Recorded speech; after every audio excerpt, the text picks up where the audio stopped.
कडे फुले चित्रपटाच्या वादासंदर्भात फडणवीस का बोलत नाहीत असा सवाल संजय राऊतांनी केलाय। संजय राऊतांच्या मनातला जातीवाद प्रत्यक्षात येऊ शकत नाही असं चंद्रकांत पाटलांनी पलटवार केलाय। ठाकरेंच्या शिवसेनेला सत्तेत यायचंय पण घेत नाहीत असं देखील चंद्रकांत पाटलांनी म्हटलेलं आहे। सत्तेत घेत नसल्यामुळे संजय राऊत टीका करतायत असं चंद्रकांत पाटील म्हणाले। संजय राऊतांनी सामनात लिहिलेल्या अग्रलेखामुळे आता वाद सुरू झालाय। महात्मा फुले डॉक्टर बाबासाहेब आंबेडकरांचा पुरोगामी महाराष्ट्र प्रतिगामी शक्तींच्या विळख्यात सापडला। फुले चित्रपटाला त्यातूनच विरोध सुरू आहे। महाराष्ट्रात फुले आंबेडकर विरुद्ध फडणवीस असा हा झगडा आहे। मुख्यमंत्री फडणवीस या सामाजिक विषयावर गप्प का बसले आहेत?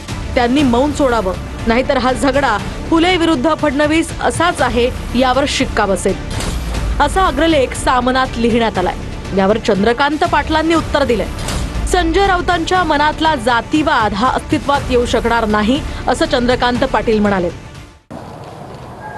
ब्राह्मण संघटना असं म्हणतात, आमचे देवेंद्र फडणवीस यांच्या शब्दाबार आहेत का?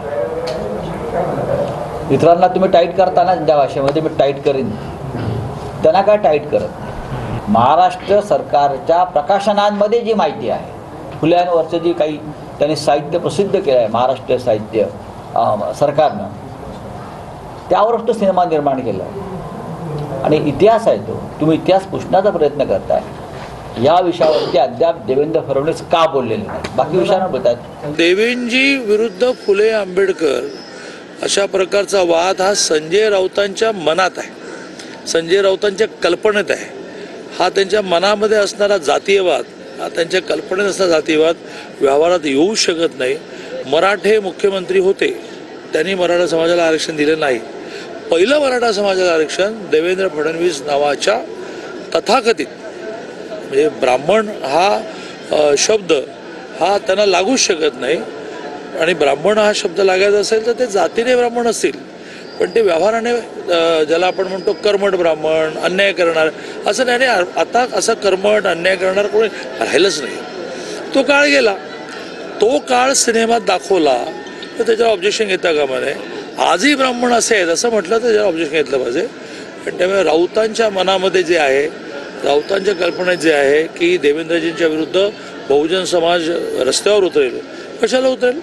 म्हणजे देवेंद्रजींनी सगळ्यांना न्याय दिला। ते वारंवार ब्राह्मण देवेंद्रचा का उल्लेख करतायत मला कळत नाही। ते काय दाखवतात का महाराष्ट्राला ब्राह्मण मुख्यमंत्री आहे म्हणून? आणि मी चंद्रकांत पाटलांचे आभार मानतो की ते इतका काळजीपूर्वक अग्रलेख वाचलेला आहे। भारतीय जनता पक्ष माझे अग्रलेख अत्यंत काळजीपूर्वक वाचतं सांगतात, देवेंद्र सुद्धा वाचतात बरं का। पहिला अग्रलेख ते सामनातच वाचतात, ते किती नाही म्हणाले, वाचावा लागतो त्यांना अग्रलेख। त्याच्यामुळे अग्रलेख त्याने वाचलेला आहे, त्याच्यामुळे प्रबोधन झालंय त्यांचं, याच्याबद्दल मी आभारी आहे। ठाकरेंच्या शिवसेनेला सत्तेत यायचंय पण त्यांना घेतलं जात नाही असाही दावा चंद्रकांत पाटलांनी केलाय। सत्तेत घेतलं जात नसल्याच्या वैफल्यातून संजय राऊत रोज टीका करत असतात असंही चंद्रकांत पाटील म्हणाले। तर सामनाच्या सल्ल्यानुसार देवेंद्र फडणवीस काम करत नाहीत असं उत्तर मुनगंटीवारांनीही दिलंय। आवश्यक असेल तर देवेंद्रजी पुढाकार घेईलच। सामन्याच्या सल्ल्यानुसार देवेंद्रजी कारभार करत नाही, जनतेच्या हितासाठी देवेंद्रजी कारभार करतात। असं आहे की शिवसेना मागे लागून देवेंद्रजी, एकनाथजी, अजित पवारांना आणि वरच्या नेतृत्वाला कन्व्हिन्स करून आली नाही।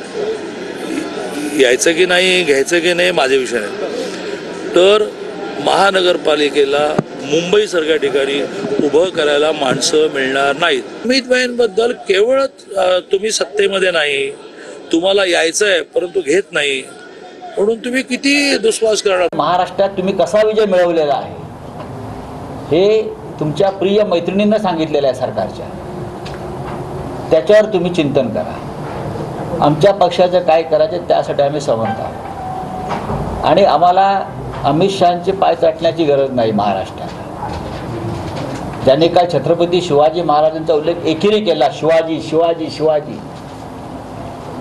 त्याने औरंगजेबाच्या कबरीचा उल्लेख, कबरीला समाधीचा दर्जा दिला बरं का। त्यांच्याबरोबर आम्हाला सत्ता नको आहे आणि संजय राऊत कधी सत्तेत गेले नाहीत हे त्यांना माहीत नसेल तर मी सांगतो की तुम्ही अजिबात चिंता करू नका। उद्धव ठाकरे नाही सत्तेत त्यांच्याबरोबर जायचं नाही, एवढे आम्ही लाचार आणि नीच नाही आहोत। चंद्रकांत दादा पाटलांनी स्वतःची चिंता करावी। त्यांच्या पक्षाची चिंता करावी. लँडा लबाड्या करून आपण सत्तेवर आलेला आहात, ती सत्ता तुम्हाला लटला हो. भ्रष्ट आणि चोर मंडळ तुमच्या बरोबर बसलेलं आहे, तुम्ही त्यांना सांभाळत